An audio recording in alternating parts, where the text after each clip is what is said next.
Hello guys. Today we are going to read comedy drama As You Like It by William Shakespeare. To hear voice of literature like this, please stay with us by subscribing our channel. Hope you will enjoy it. Let's start. There was once a wicked duke named Frederick, who took the dukedom that should have belonged to his brother. Sending him into exile, his brother went into the forest of Arden, where he lived the life of a bold forester, as Robin Hood did in Sherwood Forest in merry England.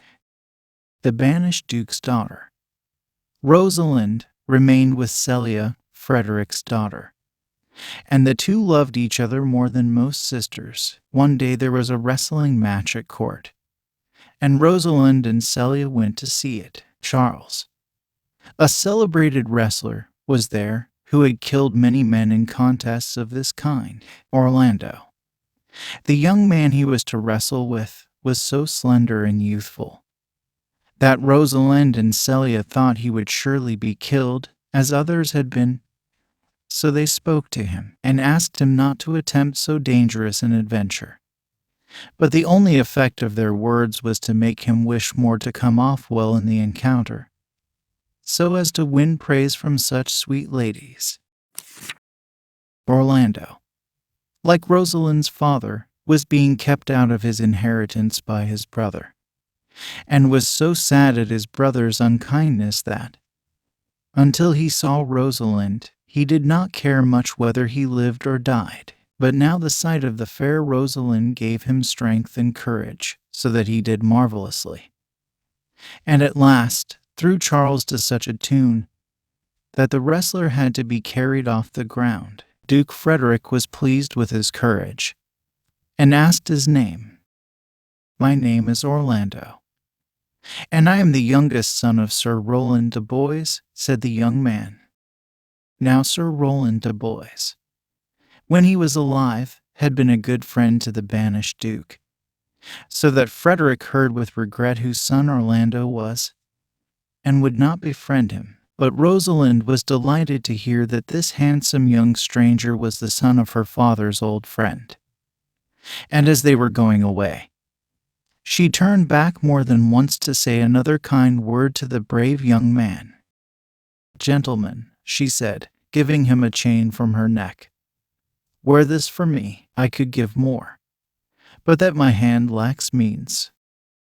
Rosalind and Celia, when they were alone, began to talk about the handsome wrestler, and Rosalind confessed that she loved him at first sight. "Come, come," said Celia, "wrestle with thy affections." "Oh," answered Rosalind, "they take the part of a better wrestler than myself. Look, here comes the duke." With his eyes full of anger, said Celia. "You must leave the court at once," he said to Rosalind. "Why?" she asked. "Never mind why," answered the duke. "You are banished. If within 10 days you are found within 20 miles of my court, you die."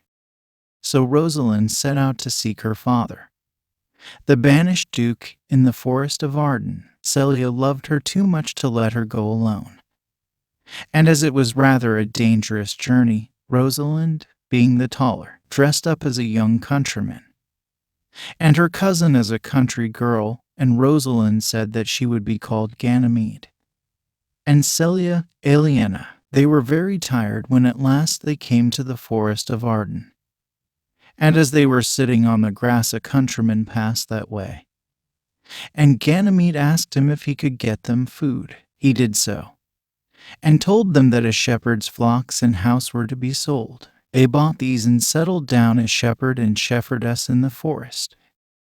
In the meantime, Oliver having sought to take his brother Orlando's life, Orlando also wandered into the forest, and there met with the rightful duke, and being kindly received, stayed with him. Now Orlando could think of nothing but Rosalind, and he went about the forest carving her name on trees, and writing love sonnets and hanging them on the bushes. And there Rosalind and Celia found them. One day Orlando met them. But he did not know Rosalind in her boy's clothes, though he liked the pretty shepherd youth, because he fancied a likeness in him to her he loved.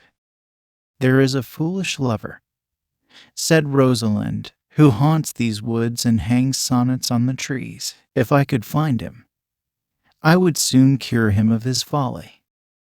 Orlando confessed that he was the foolish lover, and Rosalind said, "If you will come and see me every day, I will pretend to be Rosalind, and I will take her part, and be wayward and contrary, as is the way of women, till I make you ashamed of your folly in loving her."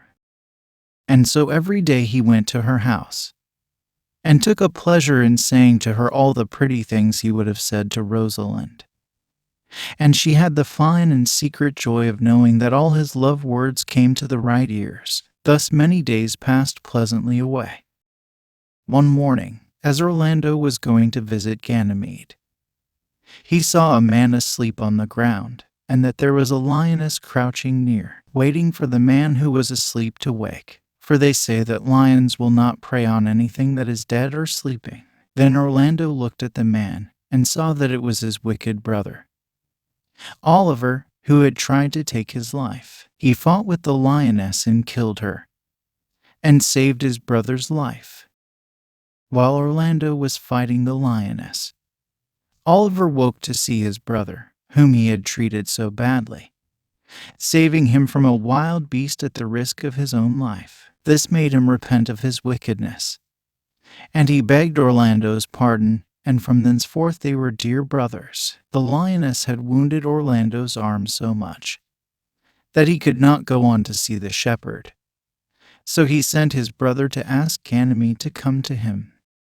Oliver went and told the whole story to Ganymede and Aliena, and Aliena was so charmed with his manly way of confessing his faults that she fell in love with him at once. But when Ganymede heard of the danger Orlando had been in, she fainted, and when she came to herself, said truly enough, "I should have been a woman by right."